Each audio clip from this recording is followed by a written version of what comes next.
Alam mo kung bakit ganyan ang buhay mo? Kasi miserable ka. Bakit ka miserable?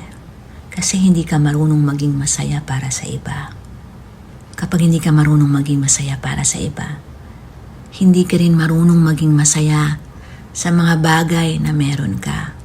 Maliliit man o malalaki. Wala kang nakikitang masaya at maganda sa buhay mo. Kaya ipinapasa mo sa iba. Pinapasa mo lahat ng frustration mo. Pinapasa mo lahat ng pangit na meron ka sa buhay mo.